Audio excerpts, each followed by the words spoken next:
de percer pour le robinet et le mitigeur. Donc mitigeur, je viens de le faire, vous avez vu, avec une cycloche diamant. Voilà. Ça fonctionne bien, c'est à peu près propre. Ici avec le forêt béton, c'était un peu la cata. On va dire que ça fait un effet destroy. On essaiera de faire mieux sur la prochaine. Donc là je vais aller la mettre en place pour voir si mes trous sont en face. Ça serait cool, mais à mon avis, faudra peut-être agrandir un peu, rajuster. On va voir.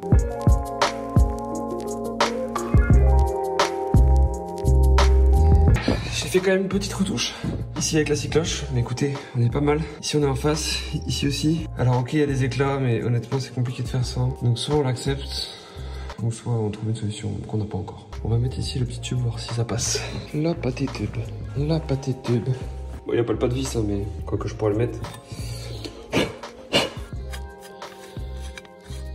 Ah oui, bien sûr, avec le pas de vis, ça passe pas. Le pas de vis, il est plus gros. Le pas de vis, il est plus gros. Mais c'est pas très grave. C'est pas très grave si je me visse d'abord le pas de vis et après je visse ça. Bon, je vais devoir quand même refaçonner un petit peu parce que ici, ça s'emboîte, mais je ne peux pas l'ouvrir. Ça bloque un peu là. Je pense que je vais ouvrir un petit peu là, toute l'arête.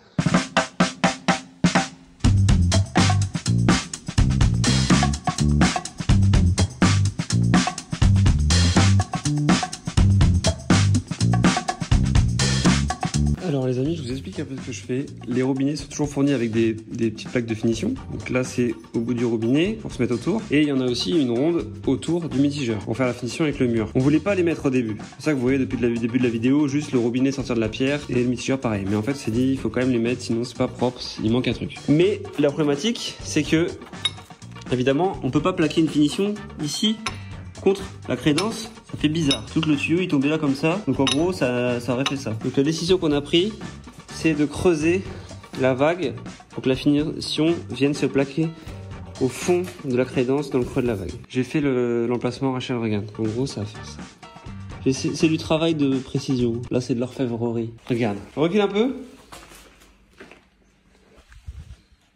Ça c'est pas le bon, c'est l'autre qu'il faut mettre. Ça c'est celui du robinet. Arrête. Oh le con. J'ai pris le mauvais. Putain, j'espère que c'est exactement le même diamètre. Oui, ça va. Et on fait pareil là. Ouais, ça va être beau. Ça va se loger au fond. Bah, c'est bien comme ça. C'est un peu plus long à faire, mais en vrai, ça marche. Hein. Ouais, c'est bien. Je fais le deuxième et puis on voit. On pose et on... Ça choque pas tant que ça finalement. Là, ok, mais en fait, ça rattrape le fait que là, c'est propre. Ouais, c'est beau. Puis quand t'es de face, tu vois pas forcément... Bah ouais, et puis de loin, en vrai... Là, nous, on voit que ça depuis tout à l'heure, mais... Bon, c'est bon. Et les sushis, ils arrivent quand? Sushi. Y a pas de sushi. Si. Te fais pas de sushi.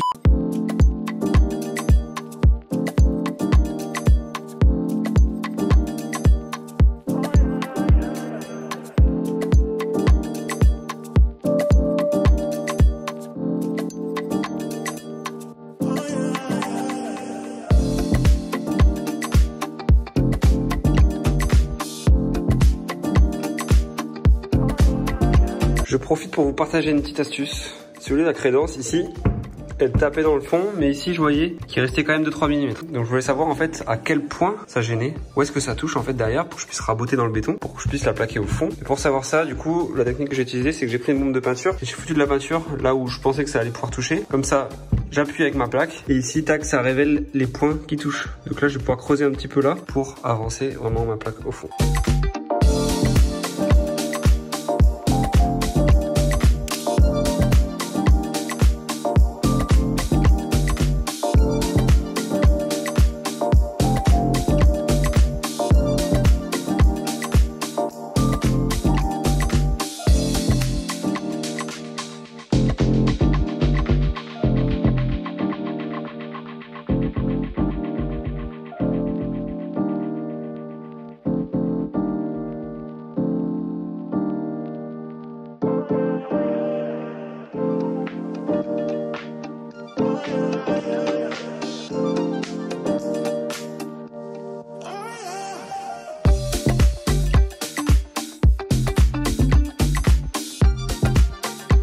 Bon alors, on a terminé toutes les découpes de nos crédences et avant de les installer, on vernit. On protège le support pour les projections de dentifrice. Et autres projections humaines. Le béton là c'est pour eux, oui il y a des petits trous. Donc là, s'il y a du liquide qui part, du maquillage ou autre, ça va directement rentrer dedans. Donc impossible à nettoyer. C'est beau la couleur avec le vernis. Bon, ça a séché, à mon avis, ça va rééclaircir, mais on est sur un gris clair comme ça, au naturel. Et avec le vernis, je trouve que ça crée un peu des nuances. Des nuances? Des nuances marbrées. C'est sympa, non? Marbré, comme beau, là. Gâteau. On a des choses à faire encore. J'ai hâte de prendre mon bain là-dedans. On va se baigner dans la piscine après? Bah non, parce que le chauffage a été coupé. Bah, il a remonté un peu. Et attends, tu laisses toutes tes coulures là. Ça a séché. Pendant que le vernis sèche, je m'occupe de coller le plan de travail qui n'est pas encore collé. Donc là avec les serre-joints, je le soulève un peu. Comme ça, j'ai plus qu'à aller glisser tout un filet de colle. Le nettoyer avant, gros dégueulasse. Bah si, on va Il nettoyer. a même pas protégé le... Oh, tu protèges toi? Je protège tout. Ah, quel mytho. Regarde, t'as fait une marque là. Bah ouais, j'ai vu qu'il y avait des traces. Et j'ai même mis de la peinture. Là. C'est une blague. Non, c'est pas une blague. Ça part pas. Tu te fous de ma gueule. Non mais c'est vrai là. Ah, je te jure, ouais, c'est dur. Mais je pense qu'il faut poncer, ça part. Franchement, tu respectes rien, c'est un truc de fou. Poncer du coréen. Enfin, non, gratter avec un truc. Attends. Bon, les amis, on est sauvés. Ça part avec un petit peu de papier ponce. Voilà. Tout va bien. On est sauvés. Tout va bien, les amis, tout va bien. C'est quoi le jus jaune que t'as mis dedans? T'as pissé dans la... C'est du coco et du citron. Putain, tu me fatigues. Moi aussi, je me fatigue.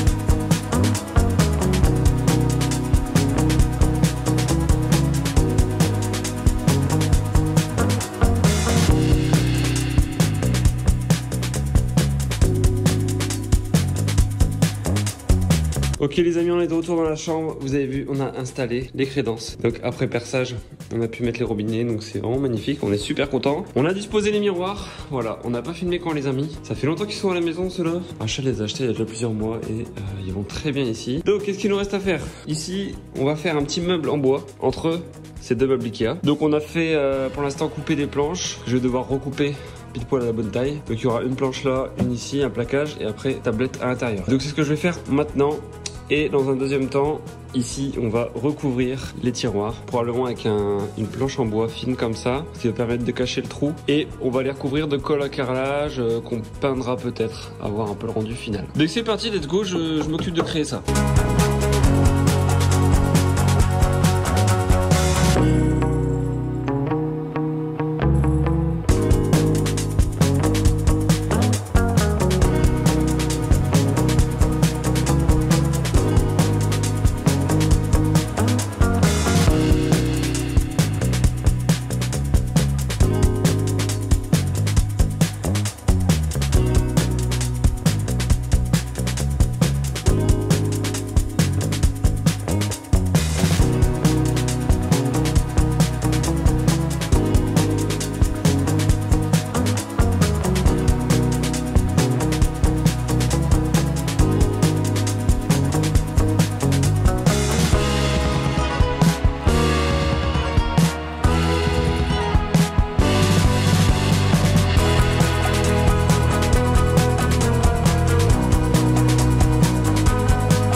Merlin pour les portes de placard dans la salle de bain. De base, je voulais prendre du MDF, mais il y en a plus. Du coup, j'ai pris ça, des panneaux de fibre dur blanc, et ça devrait aller. Donc là, il les a découpés et j'en ai 6 comme ça. Comme ça, je vais venir recouvrir le meuble avec ça et je vais pouvoir incruster la poignée dedans. Bon, alors on se retrouve dans la chambre du bain. On a encore pas mal de finitions à réaliser dans cette pièce. Au niveau de la salle de bain, on a encore les luminaires à poser. Ici, on a installé tous les caissons Ikea et on doit customiser chacune des façades. J'ai commandé également des poignées invisibles comme ça. J'en ai pas trouvé en boutique, du coup. On en a commandé plein sur Amazon et on voulait en fait un rappel de noir pour rappeler en fait les miroirs et ici les mitigeurs, donc voilà, ce sera assez discret, ce sera plutôt pas mal. Et ensuite je suis allée chez Leroy Merlin faire des découpes de panneaux MDF. J'ai pris l'épaisseur la plus épaisse possible qu'ils avaient dispo, en tout cas, puisqu'il y avait plus de 3,5 cm d'épaisseur, donc j'ai pris ici du 2,8 cm, donc c'est plutôt pas mal. Là j'ai fait une première découpe ici pour réaliser en fait les étagères dans la niche. Donc il y aura 4 étagères et en fait on utilise la même technique que les planches dans le salon, c'est-à-dire qu'en fait j'ai fait découper des planches plus larges et ensuite je viens faire ma découpe ici avec une petite encoche. Et en fait ici j'ai réalisé un petit arrondi. Je trouvais ça beaucoup plus doux et beaucoup plus sympa pour cette chambre-ci en tout cas, donc voilà. Je suis trop contente de faire ce genre de finition puisqu'après je vais pouvoir poser ma petite déco et ce sera parfait. Donc là je fais les découpes, ensuite je vais faire des joints acryliques sur les côtés et je vais venir peindre et accrocher les étagères et voilà. Après je m'occupe de ma déco. Donc là c'est parti, j'ai fait ici mes petites mesures puisque c'est vraiment au millimètre près et ensuite je découpe.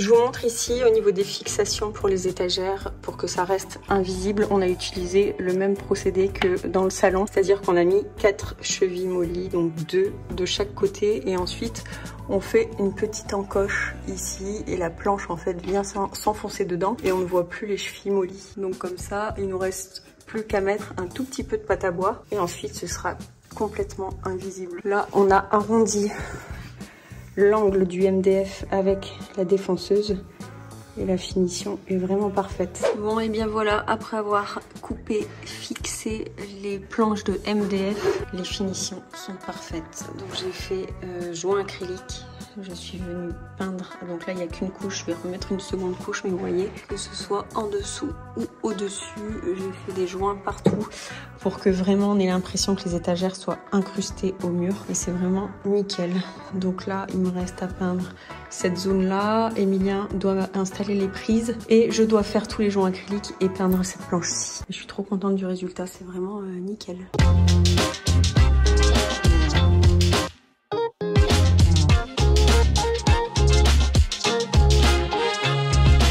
Ok les amis, retour dans la suite. La suite.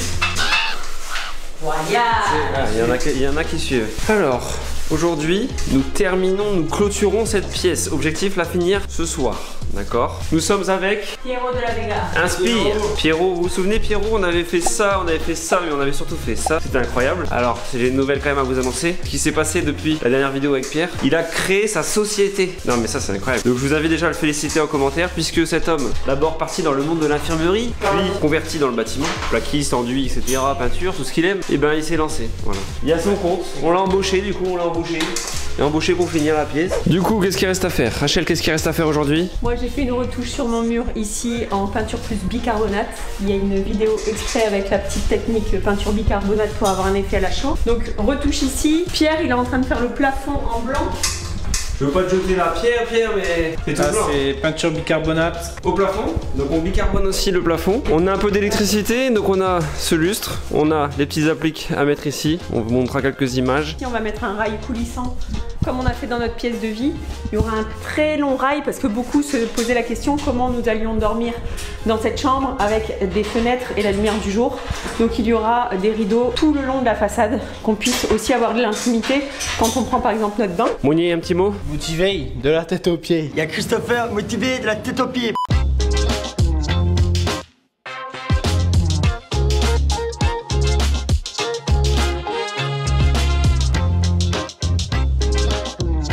Alors pour ces appliques qui vont aller au-dessus de la tête de lit, donc Rachel a eu l'idée finalement de partir des sorties de câbles qu'on a mis ici. Au tout début on avait pensé juste mettre des petits spots appliques ici. En fait Rachel a eu l'idée de partir de là avec un câble électrique, d'aller jusqu'au plafond avec un petit crochet, du coup arrêter le cordage et le faire tomber du plafond. Et pour ça du coup on va utiliser cette sortie de câble ultra fine de SLV. Ça vient de chez SLV ça, et ça c'est trop bien. Alors nous on va l'utiliser là, mais de base c'est fait pour mettre dans le plafond pour un lustre, et ça permet d'avoir un support qui est extra fin. Souvent en haut de vos lustres vous avez des trucs épais comme ça qui sont assez moches, alors que grâce à ça vous avez tout qui va dans votre placo et vous avez juste votre fil qui tombe, et vous avez ça d'épaisseur qui se rajoute sur le plafond, autrement dit rien. Et je trouve que c'est ultra propre, et ça se voit pas beaucoup, donc du coup ça change. Donc là pour le coup on va le mettre sur le mur, donc on va faire une sortie de câble quand même comme ça sur le mur, ça va faire propre, et le câble partira d'ici, ira au plafond et sera suspendu à un crochet et tombera au-dessus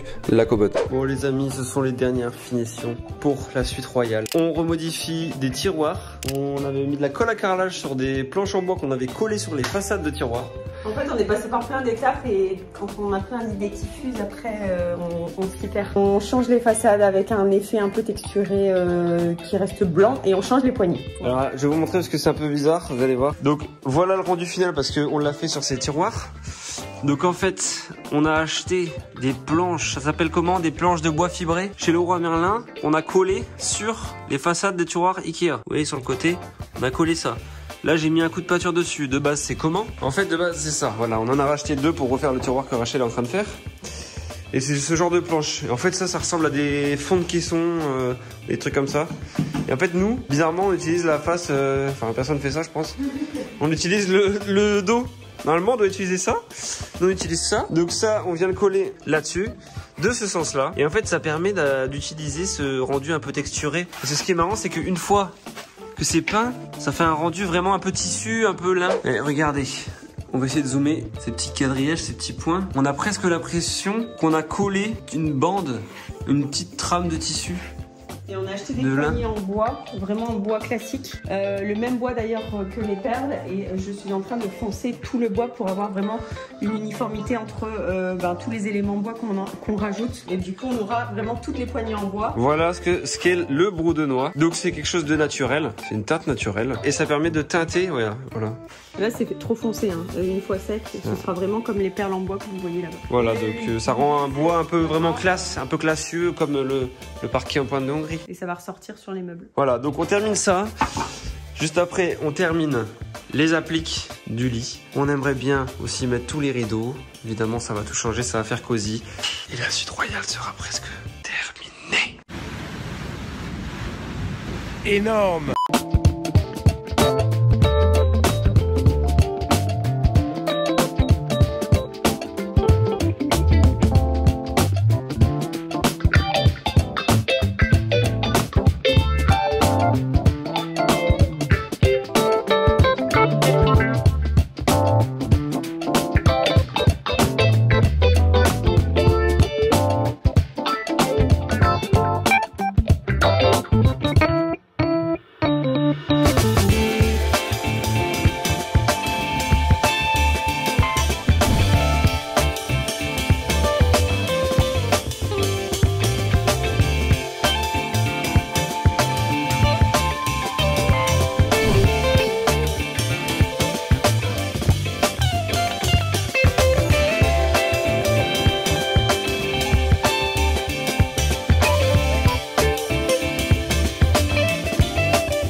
Maintenant qu'on a fixé ici les deux patères murales, on va mettre les crochets Alors l'idée c'est de venir partir un petit peu de côté pour tomber sur la table de nuit que Rachel a placée à l'endroit où ça fera beau. Et donc c'est cet abat-jour qui va venir là au-dessus.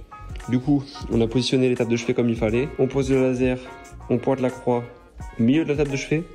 Et c'est pile poil à cet endroit que je dois mettre mon crochet pour suspendre ma lampe de chevet.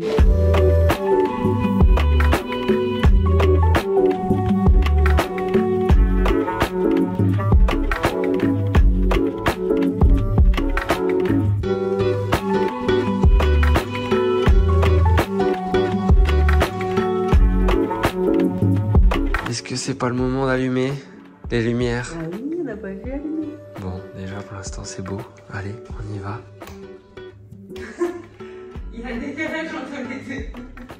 Mais non, c'est normal, ils ont chacun leur interrupteur. C'est pas vrai. Mais c'est des lampes de chevet. Elle découvre, hein, vous avez vu, on dirait pas qu'elle habite ici. Les trouve. Attends, je vais éteindre le spot parce qu'il gâche la... Il gâche le kiff. Waouh, waouh, waouh, waouh. Aïe, aïe, aïe, aïe, aïe. Aïe, aïe, aïe, aïe, aïe. C'est incroyable la lumière que ça fait, c'est luminaire. Tu sais, c'est fou. Voilà, sur le téléphone, ça fait un peu plus blanc la lumière, mais en vrai, c'est un peu plus jaune. Aïe, aïe, aïe, quel Ça y est, bonheur. c'est notre chambre en fait, on va s'installer. Ça fait longtemps qu'on n'avait pas eu des kiffs de trucs qu'on a fait dans la maison, tu vois. Mais surtout... On était tellement dehors que... Non mais même en une journée, je trouve qu'on a bien avancé sur cette chambre. Bah en fait, on l'a fini, hein, quasi dans la vidéo, là, ils vont voir juste après, le reveal. Ouais. Magnifique.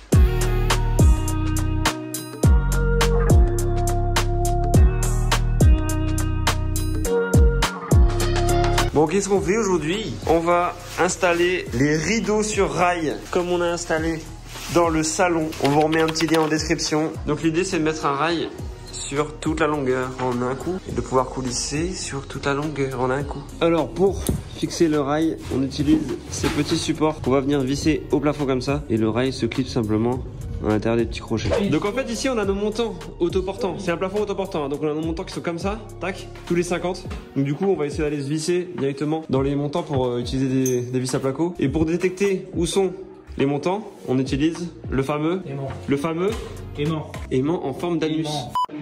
Veux-tu épouser Cathy? Cathy.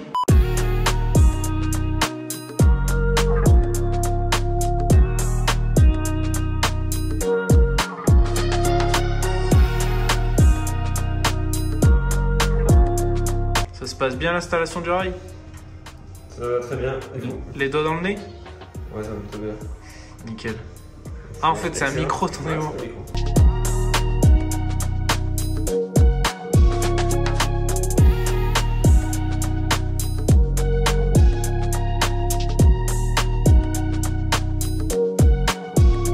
Bon du coup Rachel enclenche tous les petites roulettes, les petits chariots, les chariots à rideaux on appelle ça. Allez, on va clipser le rail.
Ça c'est la partie plaisir.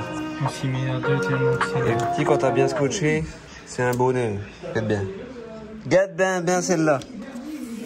Regarde bien. Bah. On n'en fait plus des comme ça. Regarde bien. Regarde.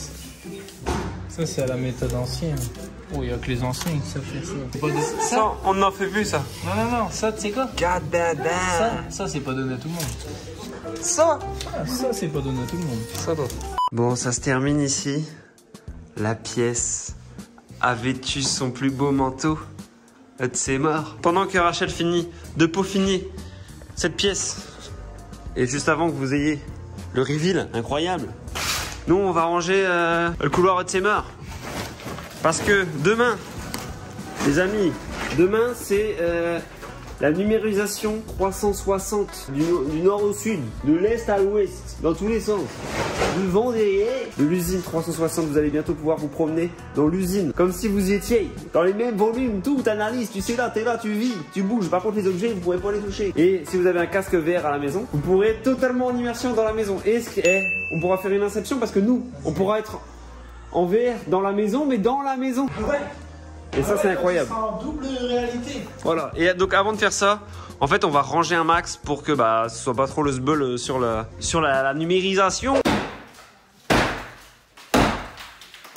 Excusez-moi, monsieur. Qu'est-ce que vous faites? Je casse. Tu casses? Oui. Wow.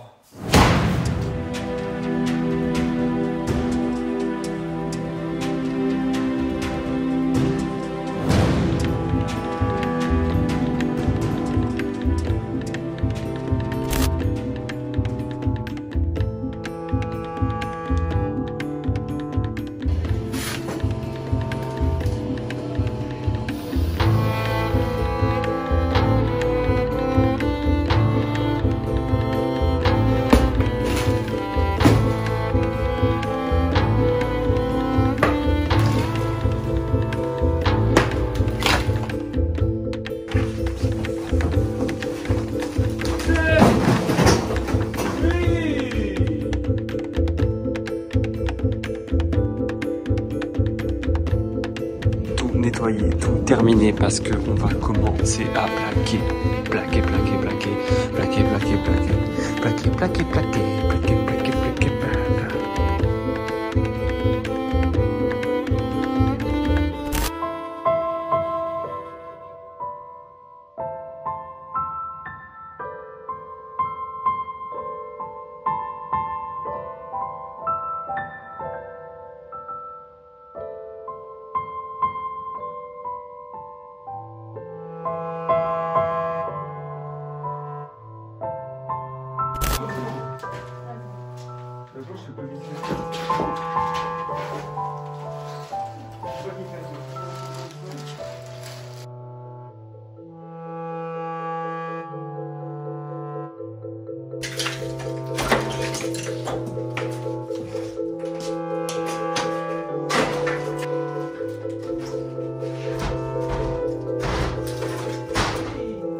Pourquoi on choisit pas des choses simples?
J'espère que cette vidéo vous aura plu. Mettez un petit pouce bleu d'encouragement. Un pouce bleu. Un pouce bleu. Abonnez-vous.